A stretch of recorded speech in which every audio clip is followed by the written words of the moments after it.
Matt Heyman.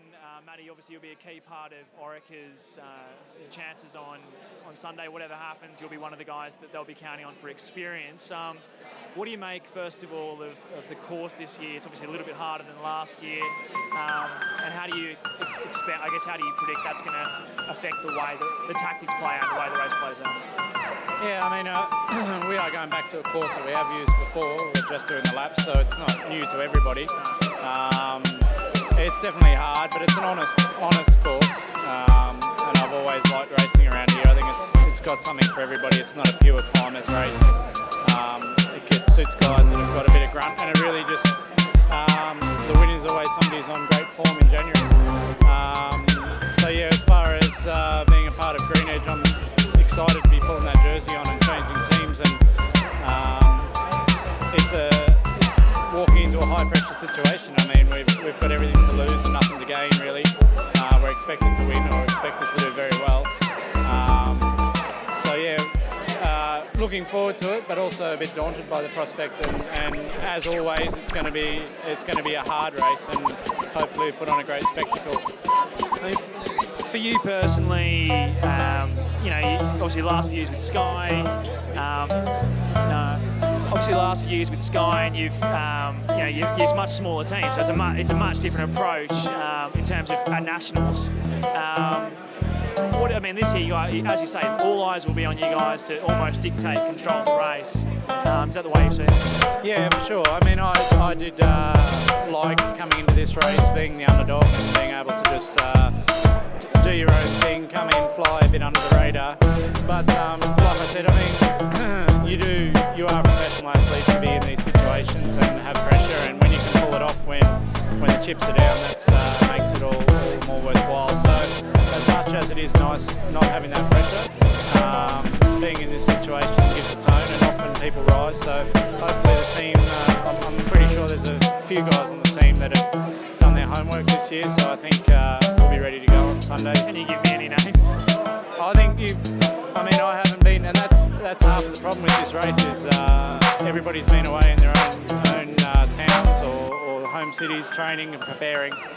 And it's really hard to know, if you're a month into the season, you kind of know which riders have form and who to watch, but everybody's an unknown, and that's including teammates, even our own team, so we don't know each other, so it's hard to also form a plan when you don't know exactly where everybody's form is. So it's interesting, and we need to be honest with each other, and I think, I couldn't give you a name. I mean, it could be, Michael Hepburn obviously had a great race, unexpected win in the TT, so he's on great form, and all of a sudden I think his name's probably going to be in there. So and just if you weren't going to pick an Orica Green Edge rider, who are you liking at the moment?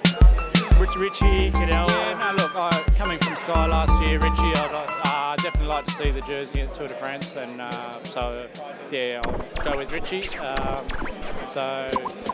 I think he's always going to be strong on a course like this. He can climb, he's got a bit of punch, but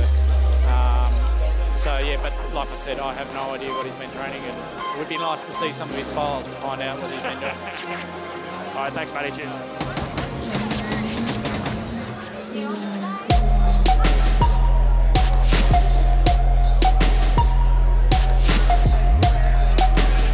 Here with Matty Keenan. Matty, you'll be commentating the women's road race as well as down at 23s, and of course the men on Sunday. But the women's road race last year, one of the highlights for a lot of people of the entire championship, and could be the same this year. Again, harder course, 10 times up Bunanyong. Again, a pretty solid field. What do you make of the field first? The field tells us a lot about the depth of our domestic circuit, because we're not just talking about the internationals as the favourites. We're looking at Garfield, who won the National Road Series, and we're also talking about Miranda Griffiths, who won the Tour of Pride recently. So the fact that we're factoring them in as contenders to win, it tells us that domestically the race is really good. We don't have an absolute standout on the international stage, but the favourite, given the change in the course, because it's more difficult, the favourite is Tiffany Cromwell. Now she will be, she won't have the support of Orica AIS anymore. Obviously she's left to specialise Lululemon. How much of a factor is that going to be? That's going to Amanda heard her because we saw the way Amanda Spratt won it a couple of years ago. It wasn't necessarily the strongest, it was a very tactical race. Tiffany is going to have to make sure that this doesn't become that sort of game of chess. She's going to have to make a few alliances, talk to a girl like Jo Hogan, a woman like Jo Hogan, because they've got a similar style and the same interests. They're isolated and they have to work against the numbers of Orica AIS. A lot of people say Tiffany can't sprint, and it's not her strength, it's definitely her weakness. We saw at the base series, the last stage of Williamstown, a sprinter's paradise. It was only Bronzini and Edmondson who beat her. Now Bronzini's telling she's not racing, Edmondson won't make it up the hill, so she beat all the other Australians in a sprint finish at Williamstown. She's worked on it, she's improved it. She's the one to beat for mine. She's got the big target on her back though. That's the challenge. Well, I mean, for such a small berth, I've actually seen her at the Tour of Qatar riding in the echelon, so she can almost do it all. If you're gonna pick someone, Tiffany Cromwell, mate, anyone else we should be looking out for? I mean, Orica AIS, Brady, Elvin. I mean, can they back up, or they need a jersey, don't they? They do. Could you imagine if they went home, the world's #1 team, without taking a gold medalist jersey with them? Shara Gillow will be motivated after losing that time trial title, but clearly the form's not there. So I don't think that Shara, unless it's a tactical game, can win. Gracie Elvin crashed in the criteria. Maybe that takes some pressure off, because all of a sudden the expectations are lowered. Amanda Spratt is in there again. It's going to be. I don't think they're as strong as they were last year because of some injuries and illnesses and so on. So I think it's right for somebody else to win. All right, thanks, Matty, and